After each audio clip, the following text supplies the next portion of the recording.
Oh, okay. Good evening, everyone. This is the Zoning Board of Appeals for February 12th. And we have one item on our agenda, and that is a continuation of, is it 58 Northfield? Yeah. Yes. Would you want to deal with 156 first, Chairman?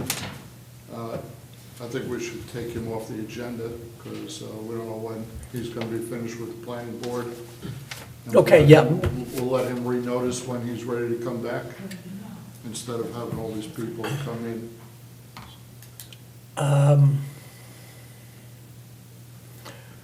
Can we,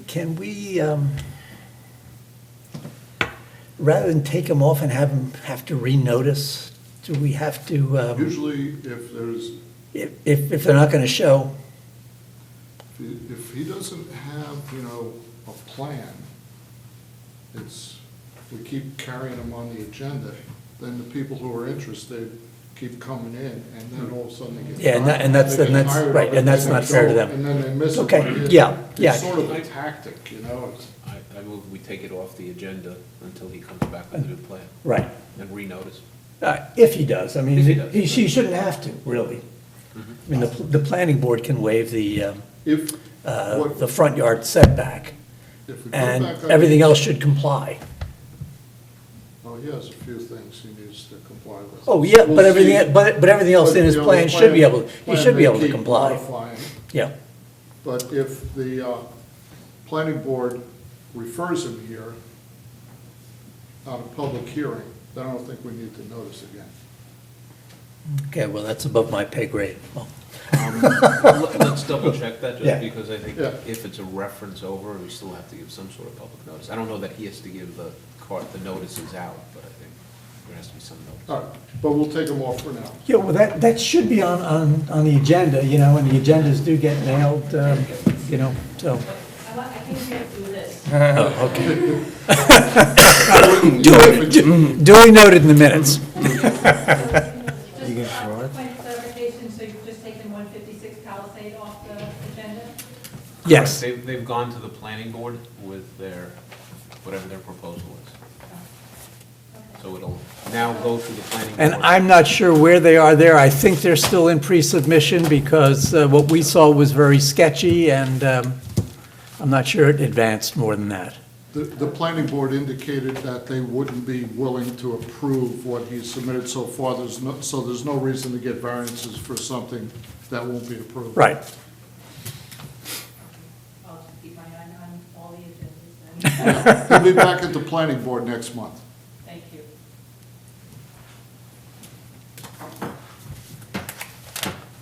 Okay, and now we are back to 58 Northfield, and this is a continuation.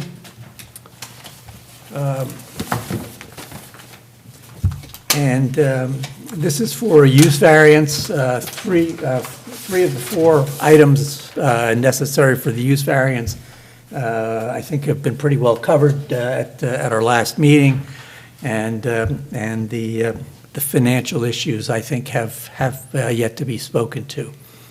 Who'll be heard in this application? I will, I'm Sherry Riggs. If you'd come up and use the microphone, again, give us your name and address for the public record, and then tell us what you have to say. Sherry Riggs, 39 Hilldale Road, Foxborough, New York. Okay, so, Christina Torch has been, the family's been in her home for decades, and it's actually been a two-family for quite some time.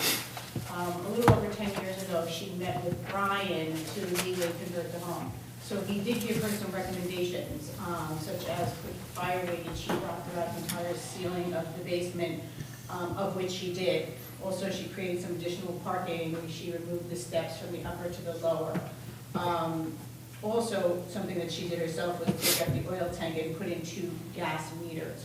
So right now, this home is a two-family home, and it's been at a considerable expense to her. So for her to, it would be a huge, not only personal, but financial loss to her for 2 reasons. One is because she's put so much money into this house, But second is because of the value of a single-family home versus a two-family home is substantially different, like hundreds of thousands of dollars. And I'm a realtor, so, and I think I gave everyone comms if they want me to go into them.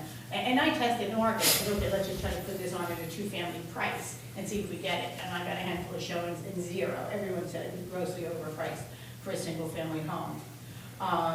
And the only other thing I think that is worth mentioning here is, the area which her home is not primarily a single-family home. So her house is on Northfield and Moulton. Her direct neighbor, and I have copies here if anyone would like care to see them.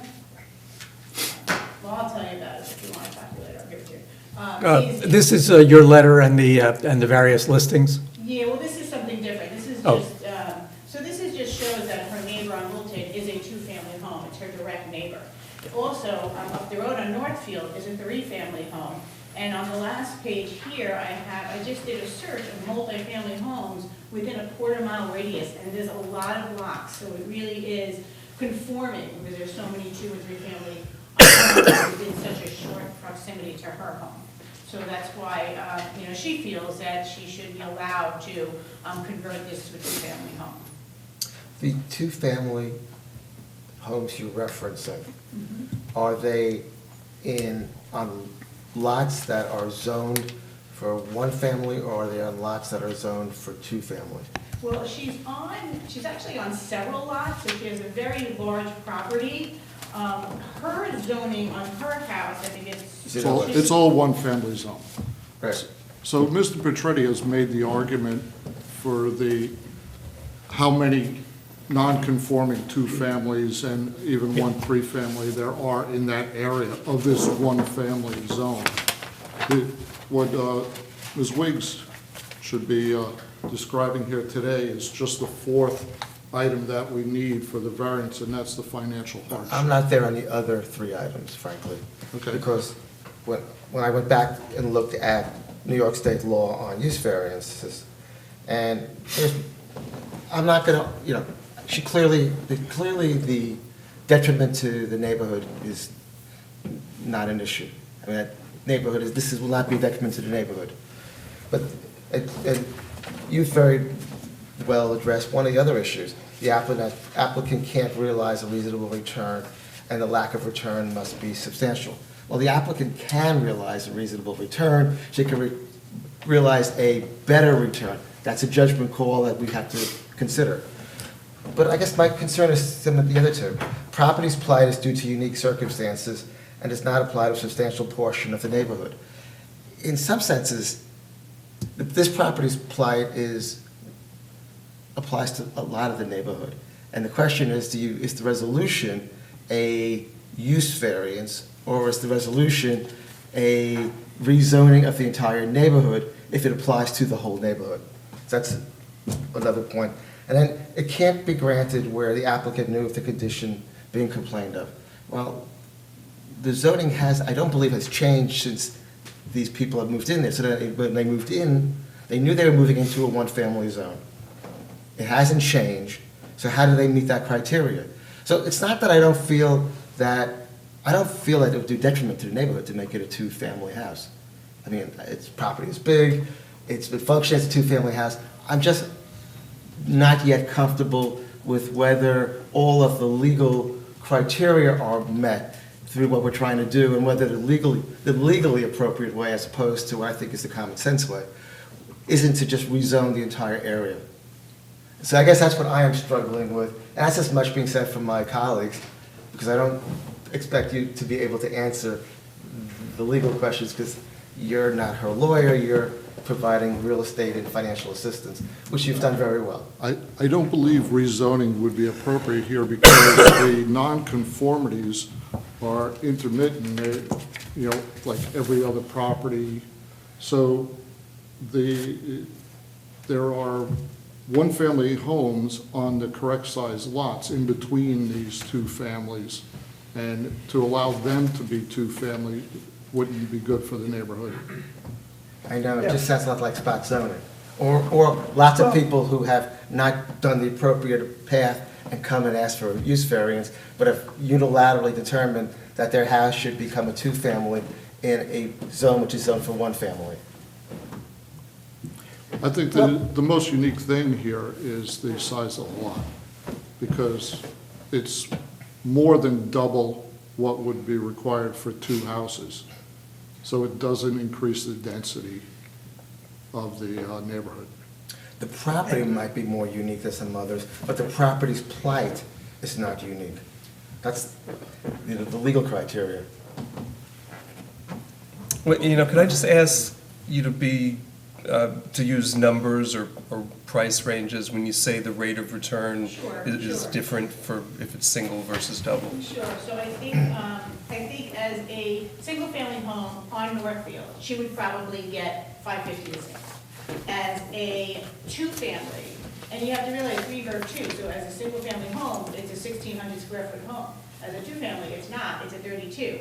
So when I market a two-family home, 3-bedroom over 1-bedroom, she's in the 7s. And the numbers are in there, the comps that you'll see. And I just sold 2 multifamilies over on Mohegan, although Mohegan is a nicer block, it's a more desirable block, but these were gut rehabs. And, the one that was 3-bed, 1-bath, no parking, that sold in the 7s. Nicer style home, but yet it was a gut rehab, where this house, is not, it's more move-in. And could you put some financial color on the conversion cost that she made once upon a time? She personally invested over $60,000. And that was when? I guess that would have been, I don't know exactly when, I guess over the last 10 years, when she did the sheet rock, when she spoke with Brian, but I'm just assuming that. Can you give us a comparison of rents, what it would be, two versus a one-family? Okay. Well, as a one-family, I would think she'd probably get in the location, again, we're advertising 1,600 square feet, maybe $4,000, give or take a little bit. But as a two-family, she'd probably get at least 3 for each, 3,131.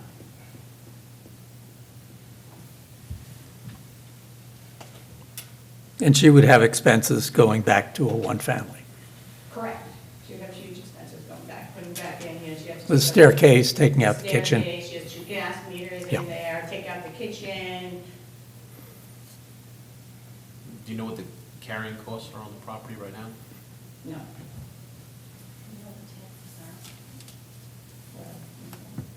The taxes are around 25.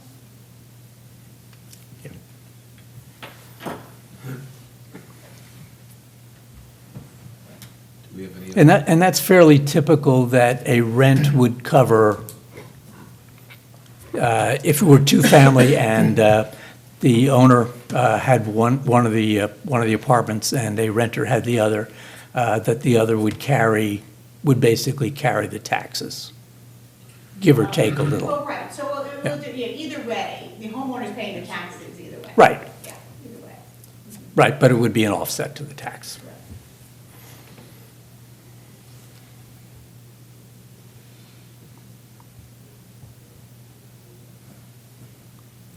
So I guess, what issues bother you? Well, do we have any other financial question before, for the homeowner? Or?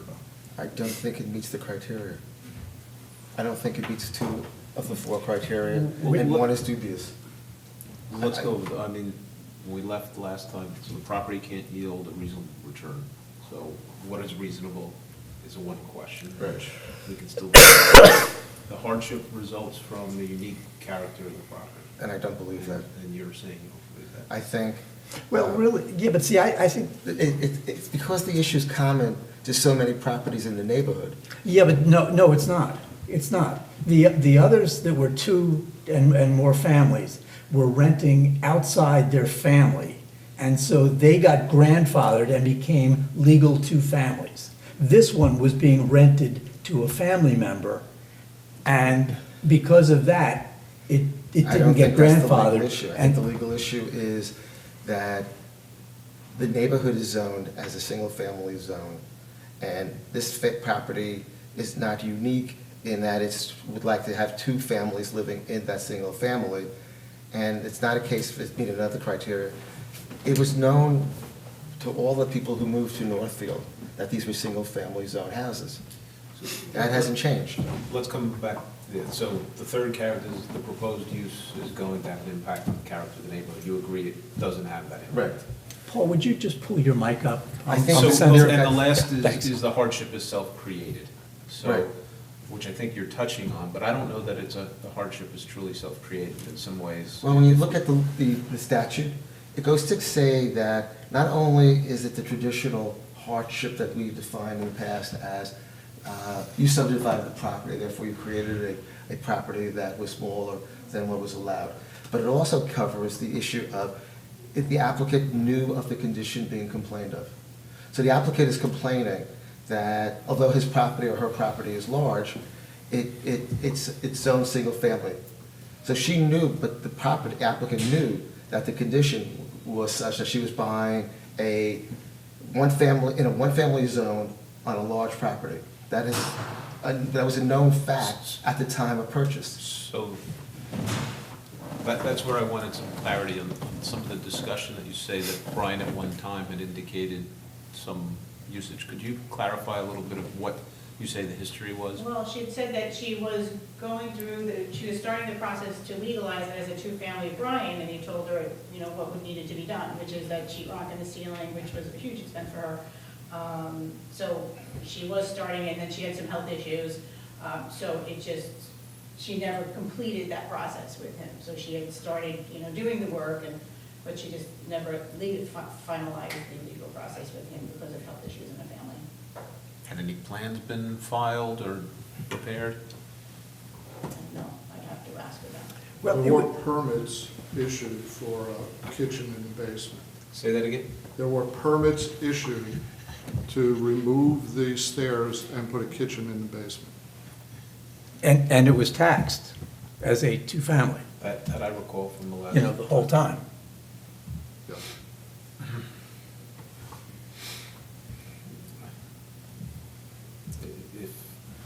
If that's the belief, I think we have a unique circumstance where perhaps the village contributed to the hardship. So I don't know that. I don't think I don't disagree that the village might have provided advice that was not the correct advice at one point, or was different than what I interpret the code to be, or the law to be. But the property's plight is not due to a unique circumstance. The family's plight might be due to a unique circumstance, but the variance doesn't go with the family, it goes with the property. I just don't And see the property's forth plight of is the not hardship. due. Sorry, but I don't see the hardship being self-created, that I just don't see that one. I understand your point about the unique character of the property. but Can I that's- just ask a question, I'm sorry? If it's being taxed. Could you use the mic so that it gets recorded? If it's being taxed as a multifamily, isn't that a unique circumstance? How many single-family homes in Dobbs Ferry are being taxed as multifamilies? I mean, that in and of itself is a financial hardship, that she's been paying tax on a multifamily, and it's indeed a single family. That might be wrong. I mean, it might be wrong that she's being taxed as a multifamily. Right. But Oh. what happened, you have to distinguish between the treatment, that, and what we're doing is changing the property's use designation for perpetuity. It doesn't affect only this family, it affects all the future families. So it's not, and I don't know if it's a case where two wrongs make a right. Well, it's about I'm not making her going to disagree with you. financially that- whole Because she's been overpaying in taxes. No, she hasn't, No. because she's been using it as a two-family. The taxing in itself is not enough, because, and I'm not saying I don't agree that there should be a two-family, but the taxing, the assessor just taxes based on what they see. They don't check the CO. They go in, they look at the property, they see 2 units, they tax you for 2 units. It doesn't make it legal. So personally, I'm conflicted because I would like to grant the variance. I just don't know if it is a variance that meets all of the legal criteria to be granted. That's my own personal position. And it's, everybody else might feel differently. But I have to vote my conscience as opposed to anything else. Do other people have difficulties with meeting the criteria that we should talk it out? I don't.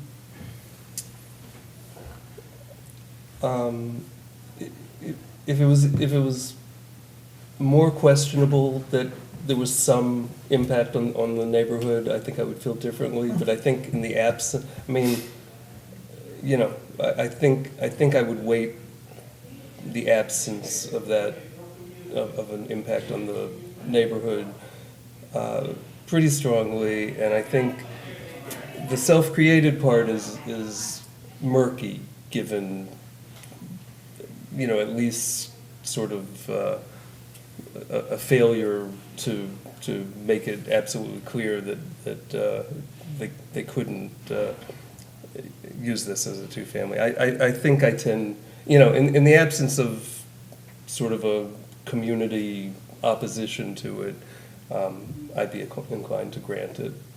Although not without sympathy for Bruce's misgivings. Jerry, you're very correct. Generally, if we were going to do something that's controversial, it'd be, and when I came here, I couldn't find a parking spot anywhere. Right. I said, I got the last "Oh, one." there's going to be a ton of people in here. Right. So, but there isn't, so something else is going on in town. But, yeah, I understand what you're saying about that. I guess what's been happening in my mind is more and more I'm thinking that I have to look sometimes at the letter, and rather than my common sense approach, that it feels good, it feels like the right thing to do, so I should do it. And this time, that sense of it feels like the right thing we should do, in my mind, conflicts with a strict interpretation. But I'm not gonna. I really wish this woman well, so I'm conflicted. I mean, we have to, for this, it's not a balancing factor, you have to meet all four criteria. So Right. I get your hesitation, but I think that there's enough in each of the criteria to tip it to the, Yeah. you know, the point. I understand some might be Yes. right on the line. I think, I don't, and I think it's a unique circumstance for this property. That's the one thing, and we had some Right. evidence last time that this is really a unique application. I'm not so concerned that this is going to be a precedent that we need to be I concerned think that about. whole area should be zoned for two-family. Well, That's but not it for looks us like to 20, discuss. 10 to 20% Yeah. are two-family, that would legitimately change the character of the neighborhood. I think that that's something we can ask the Board of The zoning Trustees review to look to at. take a look as they're looking at zoning in the area, but I don't think that's for Gonna us. happen. No, Yeah. no, it's not. Move, everybody good? Move to close? Brian, you had another, I'm sorry. No, I was just gonna say, I live in that area, and I Yes. wouldn't want it to be two-family. I mean, we Right. have existing non-conforming, and this one is. And it's working. Right up the street from me, and it doesn't affect me or the neighborhood at all because of the size of the lot. It doesn't increase the density that's already intended for this neighborhood. And I want to remind you that Mr. Petretti's site plan shows that there are 2 existing off-street parking spots, and his site plan shows 2 more would be added. Right. So And this, this raises a question for me, if you were to agree that the use can change to two-family, could somebody come back with an application then that's going to create a larger mass structure there that we would need to be concerned about? a larger structure, I mean, I can't stop anybody from putting an addition on their home. No, but- But to subdivide this, you would have to raise this building and add 2 separate Yeah. ones. So But it's, unlike- it's a good-looking building, it's a very nice-looking building. It was actually built by the father of the current owner. And it would be economically foolish to tear it down and rebuild. Yeah, Okay. unless you were able to rebuild two-families, then you could make some more money, but that wouldn't happen. And just for the record, can you confirm that Brian's involvement in, the pattern of the changes, the permits pulled? I remember them, yes. Okay.